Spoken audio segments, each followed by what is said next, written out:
All right, this is going to be a discussion about the process I use for the octave mandolins I'll be working on for the next few months.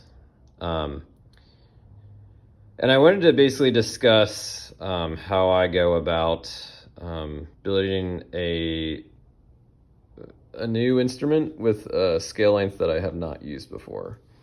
I think this is one of the most important and crucial things to do before you really start the build process. I think this is just super solid foundation to kind of keep in your brain during the whole process.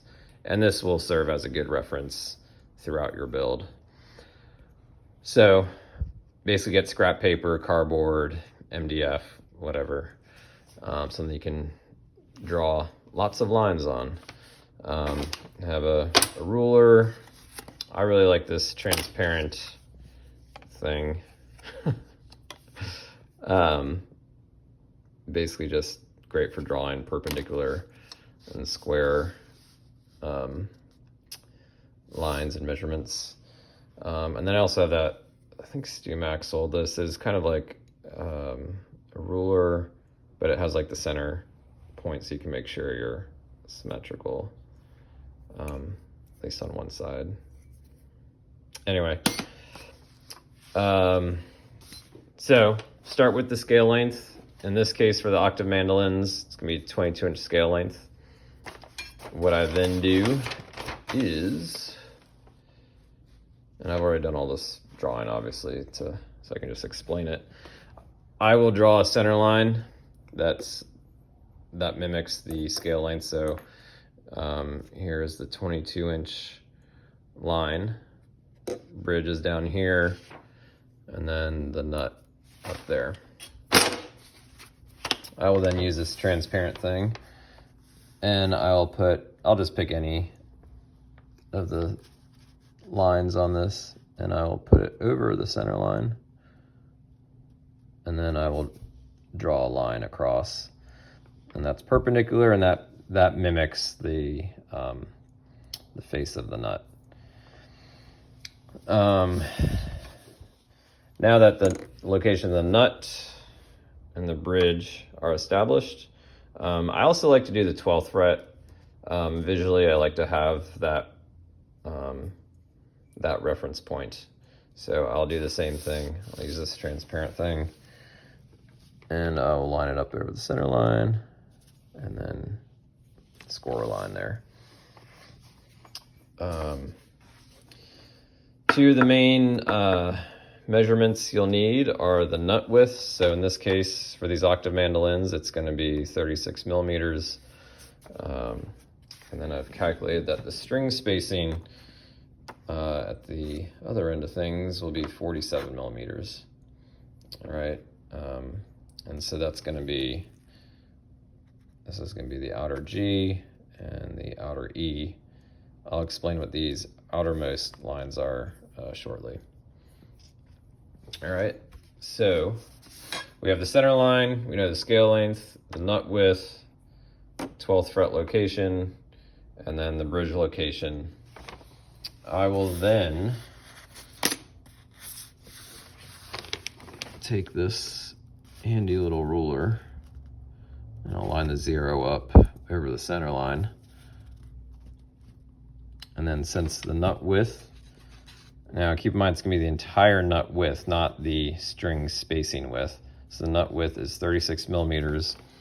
So that's gonna be about 18 millimeters on the treble side and about 18 millimeters on the bass side. All right. The next thing I will do, so these points that I just mentioned, again, that's the outside edge of the nut. All right, so that's basically also the start of the outside edge of the fingerboard, which is just south of this line right here. On my instruments, and this is where everybody can make up whatever they prefer. On my instruments, I usually measure in like anywhere from 1.5 to 2.5 millimeters from the edge of the fingerboard. Some of that depends on if it's the treble side or the bass side. And whatever that is, let's say in this case, let's say this is 2 millimeters. Measure in 2 millimeters, and that's going to be your outer E string. On the other side, let's say we measure in 2 millimeters, and that's going to indicate the outer G. All right, so this is a super important layout right here, and it's worth your while to take your time and to double check or triple check. So the next thing you want to do is go anywhere along the length here, and we know these outermost lines are the edge of the fingerboard. So measure in 2 millimeters here, assuming we measured in 2 millimeters up here, and then the same for the other side. And that's gonna actually give you a layout of your 2 outermost strings. I did skip a step, so let me go back for a second.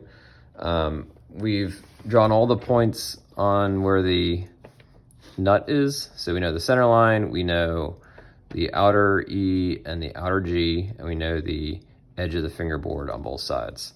So to really connect all the lines, we would go down to the bridge. We know the string spacing is going to be 47 millimeters. So we'll do the same thing. We'll use this handy dandy ruler, put the 0, line it up with the center line, and then put dash marks of whatever half of the 47 is. And that will give you the outer E and the outer G. So this is where you would then take that 2 millimeters that you measured up here from the outer strings to the edge of the fingerboard, and you would have to then do the opposite here. From the outer strings, you measure out 2 millimeters on each side, and that's what these outer lines are. Now you can connect all the lines, and you will have a thorough layout of a 22-inch scale length in this case. And you'll also have a nice visual of the 12th fret location, whether this instrument joins the body at the 12th fret or the 14th fret. You have a nice visual of where things will fall, and you also will have a nice layout of the fingerboard with dimensions, which I think is also super important. You can basically use this as, almost as a template for your fingerboard too, as far as the width and dimensions. I think I've covered all the main points that I wanted to make here. Again, I think this is one of the most important aspects of starting a new instrument that's using a scale length that you have not used before. I'll even do it for instruments that I've made a lot of, like mandolins, but if a client wants a different nut width, it's always worth to just draw it all out. And it's easier to fix things with an eraser than with starting over on cutting out a new neck blank. So, all right, if anybody has any questions or comments, let me know and I'll do my best to address them. And thanks for sticking with me on this.